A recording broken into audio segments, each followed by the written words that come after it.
şu açıdan işte münazara oldu. O zaman arada da ay ne edip gidip bir diye da onu birine dedim. Eğer öz oğlun şolun cemaatine girip aşağı kuyuya girip huda edip qaf pencara yani güppül edip yine burada edip şu form hem taya bilen qabat yatırman gete dedim. Sen şol gün şikefa aydarını aytmam dedim. Öz başına şonaqda he. Öz başına düşse öz dürdeni oğlun şu halap sünnet tertibe girip şu durduna qıyıq çigedip mun adına bana feyz takıp yine burada takıp şeriatın tertine soğupçılığa giren bolsa teneger oğlun gelen bolsa şikefa aydarını aytmam dedim. Dunu uptu otam. Ben jetin ödüne baksaydım. Ne kadar cavan doğrularımız var, Müslüman doğrular. Doğruyun yedinda. Doğruyun sünneti geliyor. Onşa dedim bizim vazifemiz da ki Müslüman doğrular tertip şey. Ne kışlak alpariyan yol şey, soğupçılık qavdat. Naqşbendi de qavdat. Ben beşerdeki hakkani Naqşbendi'ni ördüp duran odan beşerdeki hakkani tofu olsun da şeyden. Odan Neslan hakkını men mübahale edecek. Men bir Allah sığınıyan. Evliya, pir, peygamber hiç kim men hazır nazır bilemek. Bir Allah hazır nazır. Resulullah'ın da hazır nazır diyen akiden men kabul edemek. Evliyalar çağırmalı diyemek. Evliyalar gelip yetişiye diyemek. Ondan sonra da şu akideki mucize has Allah'ın feali, keramet de has Allah'ın feali. Hiç kim eline küçükten ihtiyar yok. Men şun hakkında var akıyım, mübahale edecek inşallah. Ben de edecek şun hakkında. Ha böyle dua edelim. Sen dua et, ne mi dua etsen ben de dua edeceğim. Bismillah. Ayet ne edecek o zaman? Yok, koy babacan, muşkul mungsune der o. Muşkul şu Türkmen sahran gurrunu. Kul ulu Türkmen sahra çaşıglı. Dindar rahber ya. Dünyada merdimlerim halafşer edip yedin. Hem eğer Allah Teala men Allah bana tevfik verdi. Ecade ver. Allah bana tevfik verdi. Uhricet linnas her ümmeti Muhammedi kul cehennem için mebus oldur. Peygamberin öğreti. Kullu cehane mebus, peygamberin ümmeti da kullu cehane mebus. Eğer elimden gelse her bir iş edecek din için. Candan geçen dua edeli yankaydan da atlama. Bir Allah sığınmak ba, evliyalara sığınmak yok. Bir Allah hazır nazır, Allah'dan başka hazır nazır yok. Bir Allah dadı yetişiye, Allah'dan başka dadı yetişecek yok. Zine bir Hudaya sığınmalı, evliyalar çağırmakla men bedgat bilen. Resulullah'ın hazır nazır demek bedgat bilen. İnalekem akidanı vazayla tethhirus sayfiyan cemaat tebliği. Hafız ama Allah'ın tebliği. Awal bir gün vaza şu gurrun ne tebliğiyesin reptiba. Ne cemaat tebliğinin ulemaların reptiba, ne kötün ulemaların reptiba, ne erzabağın hanifi takdirinin şu gurun reptiba. Şu fakat inalekim şu üç nefer. Eğer men şun hakkında yalnızıptın, Hudayın betti, Allah Teala'nın qarı kadar men tutsa, bizim üçümüz bile tutar. O idefle tavbesin men hiç kaygım yok hakkında. Şu hiç kim gurun değil. Biz üç nefer Hanefi mezhepten doğru tahkikimizin yokluğunun alamatı. Çoğu tadı moziden kendi delillerini onu okuyup bulmadı. Dua bismillah. Ya Samad, Ya Rahman, Ya Rahim, Ya Allahümme salli ala Muhammed ve ala Allahümme inni es'aluke bi enni eşhedü enneke entallahul ahadus samudul lezi lem yelidu ve lem yulet ve lem yekun lehu kufuven ahad. Ya Mevla, maksasin Ya Rabbi, metlubsin Ya Rabbi, ma'busin Ya Rabbi. Senin başka maksat yok, yürekten ödün haberime. Hiç kim adını, avrayını Ya Allah dökmek niyet yok. Dinle sen dinin, Hanefi mezhep Ya Rabbi, Peygamber sallam aydıptır. Men ummetim 73 söylek olacak. Biz peygamber görmeptir, Peygamber sallam men ummetim 73 söylek olacak. Menin sol birçe cemaate hak, haysi cemaat ya Resulullah, men bilen yaranımın yolu. Ya Allah biz sen peygamberimizi görmedik. Senin yaranını da görmedik. İmam Adam rahmetullahi aleyhi seni gören yalak. Sen sahabanı gören yalak Hanefi mezhep düdüptür. Ya Allah eğer bizim alıp barayan yolumuz sana sığınmakta, sana çağırmakta, senden gayrimiz hazır nazır bilmeyek. Senden gayrı dadı yetişeceğimiz bilmeyek. Evliyana hazır nazır bilmeyek. Dadı yetişeceğimiz bilmeyek. Biz dine ya Allah sana. Senden nasıl şey eneminin görenine saklayışın ya Allah. Biz şu adam saklayıp duran sen. Dilin aşağına çeşme koyan sen. Lan yürek kurdup duran sen. Ya Mevla maksat sen, metlub sen, mahbub sen. Şu ulayıl Türkmen sana ya Allah birini beddua edip onu burada da dışarı etmek maksat yok. Ya Allah eğer bizim alıp barayan yolumuz sen yanında sevgili olmasa, şey etiqat sevgili olmasa, ya Allah bizim yürüyoruz mescid mutfarafı öldür, ağzımızda telek gelen halatını öldür. Ulu cemaate ya Allah'sın zayet. Yok ya Allah bizim alıp barayan hak olsa ya Allah bir hifazet et, tevfik ver, medet et, dinin icnal, evvel ahir maksudsun ya Allah. Subhane rabbike rabbil izzeti amma yasifun ve selamun alel murselin velhamdülillahi. Allahümme salli ala seyyidina. Ya Allah, eğer bizim aktarın yolumuz tarihi Nakşibendi Seyfiye her hakka muvafık bulmasa, mesela ahnafa muvafık bulmasa, bir şöyle muvaffak etme. Hamçinin gibi meşayihlerine muvaffak ettin. En hemen evliyalara, Afganistan'a, Pakistan'a, şolun hayru bereketi, şolun teveccühat tasarrufatı batinisin, en hemen evliya Afganistan, Pakistan, İran'a döredi. En hemen şahsiyette Hudaya yakim oldular. En hemen şahsiyette namaz, teheccüd, zâru, geriyan edip, kalpleri Hudaya Teala'nın ışkına nuru münavvar bilindirmami, yandırıp yerler. Şu evliyaların, şu meşayihlerin kefi, eğer barkoy kulli Afganistan, Pakistan, her bir şehrine, her bir vilayetine, en hemen halgâhe zikru, en hemen halgâhe eşk-ı ilahi, muhabbet ilahi geriye uzzar geriye baltu hamçınak yürü boti şu mübarek dünyadan gitti dünyadan evlatları hulufaları kulli cehannasın terviş bervoti şöyle hakka muvafık bulun ya Rabbi Allah bir şöyle muvafık etme bizim cemde dargat eğer muvafık buldur inşallah bir tayit et bir minnet nusret ver ki inşallah bir muvafık muayet verir. Vesselamu aleyküm ve rahmetullahi ve berekatuhu sallallahu aleyhi ve sellem. Elhamdülillahi Rabbil alemin. Ve salatu ve selamu ala seyyidina seyyidil enbiya vel mursalin ve ala alihi ve sahbihi ecma'in.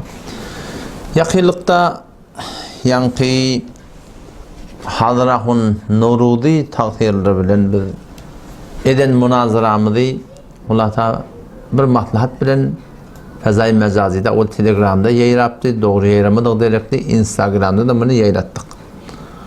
O zaman çok ahırına mübahile oldu. Mübahile diğerleri birbirine beddua etmeklik. Ona kadar Müslüman da olduğumuz şunu berdaş edip, bu nece bolya deyip, karşın çıtıp, şuna hever katını arap baktirerler var ya arada. Müslüman da olduğumuz da dikkat edin. Şu bir dedi ki, Peygamberimiz ediptir kafirle bilen, yani edecek boluptur, gelmektirler. Mesihide ortaya diyerler. Peygamber Kudası'na münazara diyerler. Cevap verip bilmeyenler. Uttur ya Allah. İrti mübahil etme ol yani.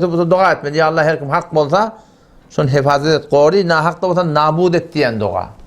Allah'ın laneti olsun sonra. Allah'ta nimet edem var. Sonra olu korku gelmeyelim. Peygamber Kudası'na ayet dedi. Eğer gelem olsa şu yaylık şu yani şunun marakını oturun yeri burada adı olmasam şu dursun o adalar deyiptir. Gelmeyenler. Peygamberimizin kafirler ediptir. Onun değerde de Müslüman da oldum. Hanefi mezhep derbidir. Kitaptaki Bağdat vaat etmeli yoksa yok etmeli. Kitapta da Bağdat, Reddül Muhtar'da Babul Murted'de de gelir. O yeni bir yere şu huzur zihniyat gelir. Kime gerek yok hemen ibereyin. Kitaptaki bağırın, şeriatın icazı veren daha da Müslümanla bilen. O şu dertüyle tarihi İslam'da Müslümançılığın da arasında ehli hak bilen ehli batılın arasında bolondat Müslüman doğan. Bir bolondat yani. On şol edilen doğa, on hakikaten öz canından geçim yok. Şon bir otak münazara var ya, ola kullen ehli sünnetten haris oldu. Milleti kullen gumrahiyet alıgılı. Men ulu maksadım neme? Ki şu taada şu, bu da orada şu münazara kabul konu tökecekti ahi. Öyle ilerletti beter mübahile deyip. Ondan sonra da kim ilerleyen de Müslüman doğun? Şeriat taydan şuna icada var, etmektige. Yani bir Türkmen ilanatımız Müslümançılık var, şunu düşünmeyecek oluyor. Biz bir karşı yerden çürüyüm kıyamete gidiyor. Hem tayan tavuğu hayata girdi, vurup ayağını dövüp oklak koveryerler var hayatında. Bir 100.000 tümenden çim oyulun kahar olup kıyamete gidip verirler var. Dünya gidip kalsa biz kaltaman. Kaygıramızda atlan. Güdeş teoren al. Kıyamete gidip verenken, davalaşıp verenken, şikayet edip verenken. Dini gidip kalsa sofi. Ay yok hani o da bolar betmillerdir. Ne betmillerdir? Milleti gumrah edip dururlar. Milleti kullen ehl-i sünnetten çıkarıp dururlar. Milleti kullen marahim kafirsinin haddini eltip dururlar. O sen şun aptalına sen ketlemeyecek durmaklıq. Münazire tağlamalı, ne kadar da var ya münazireden savulmaya. Huday talağında Huday Teala bellisin etmesi var. Öyle kabul ediyor. Sen Seyfiye bile münazire ettik de. İnşallah evdekte onda münaziresini koyuyorum. Şuna da mübahale oldu. Şuna da dua oldu. Şu edilen dua elhamdülillah da kabul oldu. Ola deydiler biz nahak odak bizi çarşır dedi. Elhamdülillahi vel minne şunna katı çarşılışırlar. Görsen henni bu atqar beyleşini üşürüp hava arkalaşıp Pakistan bilen adam şodar adam götürüp Qaraz üýşräjek bolýarlar, ýöne üýşen ýok ýöne elhamdülillah we minnet. Ondan şu da musulman doğurdum söýdüm gıýtgaty. Dünýä gerek galyp gurşýas, dawalaşýas, şikayetleşýäs, kıyamata gitýäs, taýaklaşýas, göter, ýüdüni görjekkä, ýüdügönden bidar, ýene burdar. Şu dünýäň gurulmady, äplergiljek dünýä. Äplergiljek dünýä. Emma dini gerek galsa, biz sowap söýmeýdi. Dinni de şuparym jandan geçmek bar. Dinni de qyýgyrşmak bar. Dinni de guruşmak bar. Dinni de oklaşmak bar we dinni qılıçlaşyp guruşmak hem bar. Jengi sefen kim bilen bolupdyr? Biz görürsüz de bu zatda bilýär. Hele işin bir aşat namaz okuyup tek bolar dipdir bir de. Jengi sefen kim bilen bolupdyr? Kafirin arasında mı? Musulman bilen bolupdyr. Jengi nehrevan kim bilen bolupdyr? Jengi Cemel näme bolupdyr? Näme bolupdyr zatda? Tarih İslam fen gitti göde Hazreti İmam Adam zannanlıktır. Kim için öttür? Ne için öttür? Ahmet bin Hanbel rahmetullahi aleyh ne için vurupdyr? Ne için yencelipdir musulman doğru? Hamşa taydan bizim bu duýgymyz diýanaty gerek galyny biz sowap söýüp dünýämize gerek galan sortuna galtamançylyk etýäs. Meni musulman doğru atýar. Allah taala jemide tawfik bersin. Assalamu aleykum we rahmetullah. Adam mene öz hakkımda dua ettim. Ya Allah men nahak bolsam men şeýle bolayım bir hakka bir ilahyny belli bolsun. Şo men jandan geçdim. Eger men alyp barýaram nahak bolsa, koý daşta berekde düşündüm men diýdim. Emma o dua edenne, o näme dedi dua edenne? Şu münazara dikkat etseňiz, ya Allah eger biz nahak bolsak biz çaşyr diýdi. Ýadyňyzda bar diýen şo. Biz nahak bolsak biz çaşyr diýdi. Ve şol jamaat-ı seyfiyen hatta şu akmada hun takdir tanan İdini çıpıran adamdan çaşarlığı Türkmen bir dap bolsa köre belli diye. Ine kim Akkıra'da mescidi var, hücresi var. Hem sayesinden de daýygan adırlar başata adam. Yani dot olurlar, tanış olurlar. Haber geldi ki şuun konuşu münazarın idrazığında. Adan çekmeni şu da adam tapılmat dedi. Bir vat boldu dedi. Adan çekmeni adam tapılmat dedi. O zaman Kümüştefeci. Men ki vat Kümüştefeci dedim. Indi Kümüştefeci oldum. Şonda siz bilýärsiňiz Kümüştepeýiň içinde şolardan bir gowgady. Şeýlemeye şeýle dädimi? Inçeme adamlar şolary girip, şolan halaf-ı sünnet tertibine, şoňa hak mukadip barakem, şoparym bir hürdi, o bir çoddy. Emma münazara bolandan soňra elhamdülillah şu münazara film ýaýlady. Şu akmada hun tagfiriň eden öz dogaty işleň hakynda kabul boldy.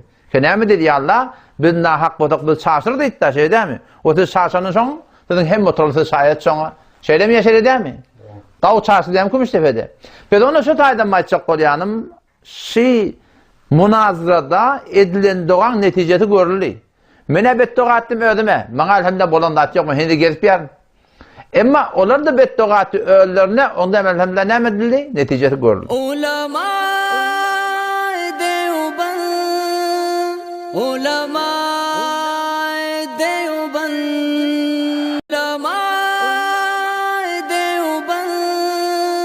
ulama